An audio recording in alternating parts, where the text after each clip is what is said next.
Hello, അസ്സലാമു അലൈക്കും വറഹ്മത്തുള്ളാഹി. പ്രിയപ്പെട്ട കൂട്ടുകാരെ, ഇന്ന് ചെറിയൊരു പണിയുണ്ട് കേട്ടോ രാവിലെ തന്നെ. അതായത് തേങ്ങ എന്താ പറയുക, പൊളിച്ച് വെട്ടിയിട്ടുണ്ട്. ഏകദേശം ഇതിപ്പോൾ 2 ദിവസമായി. പക്ഷേ കുറച്ചൊരു വെയിൽ കുറവുണ്ട് കേട്ടോ. വെയിൽ കുറവായതുകൊണ്ട് തന്നെ കുറച്ചൊരു എന്താ പറയുക, അത്ര കൊണ്ട് ഉഷാർ കിട്ടിയിട്ടില്ല. അല്ലെങ്കിൽ ഫസ്റ്റ് ദിവസം തന്നെ ഒന്നുകൊണ്ട് ക്ലിയറായി വരുമല്ലോ. എന്തായാലും ഇന്നിപ്പോൾ ഇതിപ്പോൾ തേങ്ങ ഒക്കെ പൂണ്ടെടുക്കുക കേട്ടോ. നിങ്ങളെ വീട്ടിലൊക്കെ ഇങ്ങനെ തന്നെയല്ല ചെയ്യൽ വെളിച്ചെണ്ണക്ക്. പക്ഷേ ചില ആൾക്കാരാണെങ്കിൽ പച്ച തേങ്ങ അങ്ങനെ ആട്ടുമല്ലോ അല്ലേ. പച്ച തേങ്ങ ആട്ടുക എന്ന് പറയുമ്പോൾ നമ്മളെ തെങ്ങിൻ്റെ മുകളിലുള്ള നല്ല തേങ്ങകളുണ്ടല്ലോ, അത് ഡയറക്റ്റായിട്ട് പൊളിച്ചിട്ട് കൊണ്ടുപോയി കൊടുക്കും ചിലവർ. അല്ലെങ്കിൽ നേരിട്ട് അങ്ങനെ ചകിരി കൊടുക്കാൻ അങ്ങനെ കൊണ്ടുപോയി കൊടുക്കും കേട്ടോ. അങ്ങനെ ആയാലും വെളിച്ചെണ്ണ നമുക്ക് ആട്ടി തരുമല്ലോ.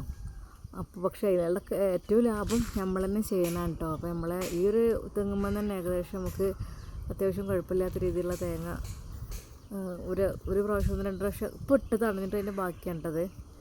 എന്നാലും തേങ്ങയൊക്കെ ഉണ്ട് ടൈമിൽ മാഷാ അല്ലാ. അപ്പോൾ ഇന്നിപ്പോൾ രാവിലത്തെ പണി ഇതായതുകൊണ്ട് ഞങ്ങളൊന്ന് കാണിച്ചത് മാത്രം. അപ്പോൾ കണ്ടില്ല, റബ്ബറൊക്കെ ഇല കൊഴിഞ്ഞ് നിൽക്കുകയാണ്. ഇനി കുറച്ച് കഴിയുമ്പോൾ റബ്ബർ ഒക്കെ നല്ല രീതിയിൽ തെളുത്ത് വരുന്നുണ്ട് കേട്ടോ. കണ്ടില്ല, എന്ത് രസമല്ലേ കാണാൻ. നീല ആകാശത്തിനിടയിൽ ഈ ഒരു റബ്ബറിൻ്റെ ഇലകളൊക്കെ ഇങ്ങനെ തെളുത്ത് നിൽക്കണല്ലേ. ഇനി ഇപ്പോൾ നല്ല വെളിച്ചമാണ് കേട്ടോ. റബ്ബർ തോട്ടം പറഞ്ഞാൽ നല്ല വെളിച്ചമായി, കണ്ടില്ല, ഫുള്ള് വെളിച്ചമാണ്. ഇനിയിപ്പോൾ കുറച്ച് കഴിഞ്ഞാൽ ഇതാ ഈ ഒരു വെളിച്ചമൊക്കെ പോയി എല്ലാ കുഞ്ഞു കുഞ്ഞു ഇലകളൊക്കെ വിടർന്ന് വന്ന് വിരിഞ്ഞ് വരുന്നുണ്ട് കേട്ടോ. വിരിഞ്ഞ് വന്ന് നല്ല തണലായി, നല്ല തണുപ്പുള്ള സ്ഥലമായി മാറും കേട്ടോ. പക്ഷേ ഇത് രാവിലത്തെ ഒരു വ്യൂ ആണ് കേട്ടോ. അപ്പോൾ രാവിലത്തെ വ്യൂ നല്ല അടിപൊളിയായിട്ട് കണ്ടപ്പോൾ നിങ്ങൾക്കൊന്ന് ഞാൻ പങ്കുവെച്ചാണ്. അപ്പോൾ വീടിൻ്റെ മേലെ ഉണ്ട് കയറിയിരിക്കണത്. അപ്പോൾ കുറച്ച് തേങ്ങ ഉണ്ടായിരുന്നു കേട്ടോ, ഇങ്ങനെ ഈ ഐറ്റംസിലുള്ള. അതായത് ഇങ്ങനെ ഈ മുളച്ച തേങ്ങ ഉണ്ടല്ലോ, മുളച്ച തേങ്ങ അവിടെ മുറ്റത്ത് കിടന്ന് മുളച്ചത് തന്നെ ആയിരുന്നു കേട്ടോ. അപ്പോൾ തേങ്ങ ഇവിടെ ഞങ്ങളെല്ലാ വീട്ടിലും 4 മക്കളെ വീട്ടിലൊരുപോലെ ആട്ടുന്നുണ്ട് കേട്ടോ. അപ്പം എല്ലാ വീട്ടിലും ഒരുപോലെ തന്നെയാണ് കൊടുത്തേക്കുന്നത്. അപ്പോൾ തേങ്ങ നിങ്ങളൊക്കെ ഇങ്ങനെ ചെയ്യാറുണ്ടോ? ഉള്ളവർക്കൊന്ന് കമൻറ്റ് ചെയ്യട്ടോ. ഇപ്പോൾ വെളിച്ചെണ്ണയ്ക്കും തേങ്ങയ്ക്കൊക്കെ നല്ല വിലയാണല്ലോ അല്ലേ. പക്ഷെ നമ്മളങ്ങനെ വെളിച്ചെണ്ണ ഇതുവരെ വാങ്ങേണ്ടി വന്നിട്ടില്ല കേട്ടോ. അതായത് എന്താണെന്ന് വെച്ചാൽ എന്താ പറയുക, വെളിച്ചെണ്ണ ഇവിടെ ഇങ്ങനെ തേങ്ങ ഉണ്ടാകുന്നതുകൊണ്ട് നമുക്കിങ്ങനെ നമ്മളിങ്ങനെ ചെയ്യലാണ് വർഷത്തിൽ. ഇപ്പോൾ നോമ്പൊക്കെ ആയില്ലേ, നോമ്പൊക്കെ ആയപ്പോൾ വെളിച്ചെണ്ണയ്ക്ക് വേണ്ടിയിട്ടാണ് തേങ്ങ ആട്ടുന്നത്.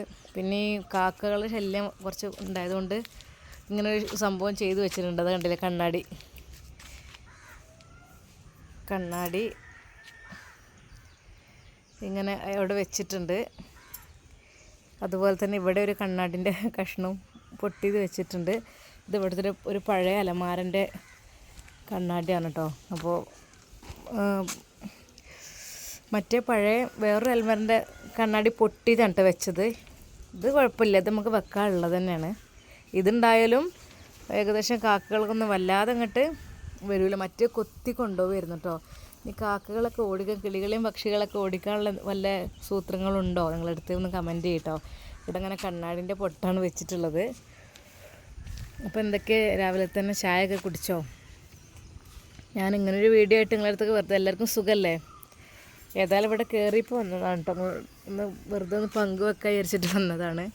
സുഖമല്ലേ, റാഹത്തല്ലേ. പിന്നെ എല്ലാവരും അനിയത്തിയുടെ അസുഖത്തെക്കുറിച്ചൊക്കെ ചോദിച്ചിരുന്നു. അനിയത്തിക്ക് എങ്ങനെയുണ്ട് കാര്യങ്ങളൊക്കെ ചോദിച്ചിരുന്നു.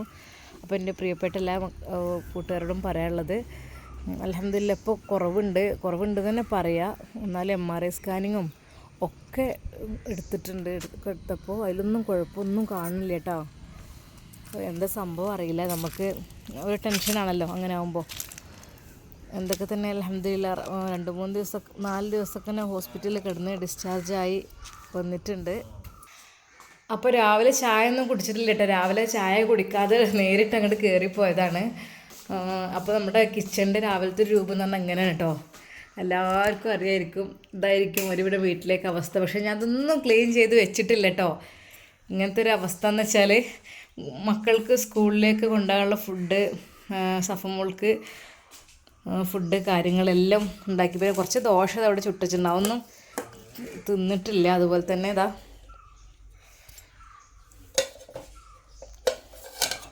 കുറച്ചിങ്ങനെ തക്കാളി ഇങ്ങനെ വെള്ളമില്ലാതെ ഉണ്ടാക്കി വെച്ചിട്ടുണ്ട് കേട്ടോ. അതെന്തിനാന്ന് വെച്ചാൽ ദോശയെ കൂട്ടാൻ കേട്ടോ. അപ്പോൾ ഈ ഒരു സംഭവം കണ്ടില്ലേ, ഈ ഒരു സംഭവം എന്താ നിങ്ങൾക്ക് ആർക്കെങ്കിലും അറിയോ? അറിയുന്നുണ്ടെന്ന് കമൻറ്റ് ചെയ്യട്ടോ. എങ്ങനെയുണ്ട് സംഭവം? കയ്യുമ്പോൾ തേങ്ങൻ്റെ തേക്കും. ഇതെന്ത് സംഭവം എന്ന് എൻ്റെ പ്രിയപ്പെട്ട കൂട്ടുകാർക്ക് അറിയുമോ? ഇങ്ങനെ കണ്ടിട്ട് അറിയണ്ട നിങ്ങൾക്ക്? ഇങ്ങനെ ആകുമ്പോൾ അല്ലേ,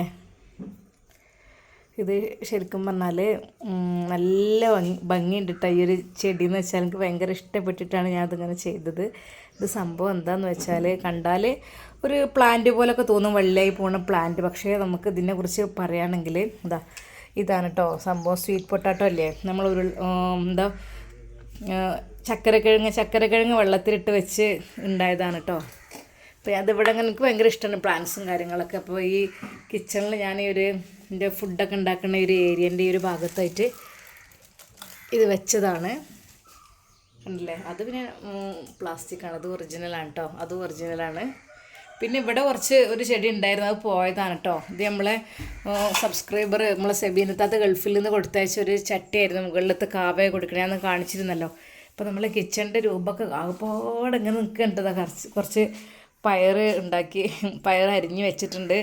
അതുപോലെ തന്നെ ഇത് കണ്ടില്ലേ, ഇതെന്താ സംഭവം എന്ന് വെച്ചാൽ ഈ തേങ്ങൻ്റെ പൊങ്ങില്ലേ, ഹസ്ബൻഡ് നേരത്തെ പൊട്ടിച്ചതിൻ്റെ ബാക്കി ആ തേങ്ങ വെള്ളം പൊങ്ങും. ഈ പൊങ്ങ് ചെറിയ ജ്യൂസൊക്കെ അടിച്ച് കഴിക്കുമല്ലോ അല്ലേ. ഇതാ തേങ്ങ വെള്ളത്തേക്ക് ഡയറക്റ്റായിട്ട് ഇട്ടതാണ് കേട്ടോ. അതാണ് സംഭവം. പിന്നെ നമ്മളെ കിച്ചൺ ആകപ്പാടെ മീൻ എടുത്ത് വെച്ചിട്ടുണ്ട്. മീൻ ഫ്രിഡ്ജിലായിരുന്നു. പിന്നെ ദോശ ചുട്ട അതിൻ്റെ മാവിൻ്റെ പാത്രങ്ങൾ, അതുപോലെ എല്ലാം സഫുമോൾക്ക് ഉണ്ടാക്കി കൊടുത്ത് അതൊക്കെ അവിടെ വെച്ച് അങ്ങനെ പോയിക്കാണ്ട്. അപ്പോൾ ചുരുക്കി പറഞ്ഞാൽ കിച്ചൺ വേൾഡ് ഒന്ന് സെറ്റാക്കാണ്ട് അതിന് മുമ്പായിട്ട് വീടിൻ്റെ മുകളിലേക്ക് ഒന്ന് കയറി. അതാണ് ഇവിടെ ഇങ്ങനെ അത്രക്കും അലങ്കോലമായി കിടക്കുന്നൊരവസ്ഥ. അപ്പോൾ ഈ ഒരു കിച്ചൺ ഈ രൂപത്തിൽ നിന്ന് നമുക്ക് വേറെ രൂപത്തിലേക്ക് മാറ്റിയെടുക്കാൻ ഇൻഷാ അല്ലാഹ് ചായ കുടി കഴിഞ്ഞിട്ട് ഒക്കെ സെറ്റാക്കട്ടെ. ആകെപ്പാട് അലങ്കോലമായി കിടക്കണം. ഇപ്പോൾ രാവിലെ ആകുമ്പോൾ ഒരുവിധം വീടുകളിലൊക്കെ അങ്ങനെയാണല്ലേ. ഞാൻ കുറച്ച് ഉപ്പേരിക്കും ഇതൊക്കെ വേണ്ടി ഇങ്ങനെ വെജിറ്റബിളൊക്കെ ഇതുപോലെ വെച്ചൊക്കെയായിരുന്നു. അപ്പോൾ ഇതൊക്കെയുണ്ട് നമ്മുടെ രാവിലത്തെ വിശേഷങ്ങൾ. ഞാനിപ്പോൾ ഈ ഒരു വിശേഷമായിട്ട് വന്നാൽ പലരും കമൻറ്റിൽ വരുമോ, എന്തിനപ്പോൾ ഇതൊക്കെ ഞങ്ങളെ കാണിക്കണേ, ഞങ്ങൾക്ക് അറിയണല്ലേ എന്നൊക്കെ പറഞ്ഞിട്ട് ഇങ്ങനെ പലരും വരും കേട്ടോ. ഞാൻ അങ്ങനെയല്ല, എൻ്റെ പ്രിയപ്പെട്ട കൂട്ടുകാരോട് ജസ്റ്റ് ഒന്ന് പറഞ്ഞു എന്ന് മാത്രം. പിന്നെ എന്തൊക്കെയുണ്ട്, എല്ലാവർക്കും സുഖം തന്നെ, എല്ലാ റാഹത്തല്ലേ. പിന്നെ എൻ്റെ ഇൻഷാ അല്ലാഹ് മറ്റു വീഡിയോകളായിട്ട് വരാം കേട്ടോ. റൂമൊക്കെ ആകെ അങ്ങനെ ഇങ്ങനെ കിടക്കുകയാണ്, കണ്ടില്ലേ. സഫ് മോളും ഒക്കെ കിടന്ന് നീച്ച് പോയതാണ്. അപ്പം തന്നെ ഇതൊക്കെ മടക്കി വെക്കണം എന്നൊക്കെ വിചാരിക്കും, പക്ഷേ ഇന്നിപ്പോൾ വേറെ ഡ്യൂട്ടിയൊക്കെ ആയതുകൊണ്ട് അങ്ങനെ അങ്ങോട്ട് പോയിട്ടോ. അപ്പോൾ ഇൻഷാ അല്ലാഹ് എല്ലാവർക്കും അസ്സലാമു അലൈക്കും. എൻ്റെ പ്രിയപ്പെട്ട കൂട്ടുകാർ കഥകളിലൊക്കെ നല്ല കമൻറ്റ് ഇതൊക്കെ ഇടുന്നുണ്ട്, കാണുന്നുണ്ട്.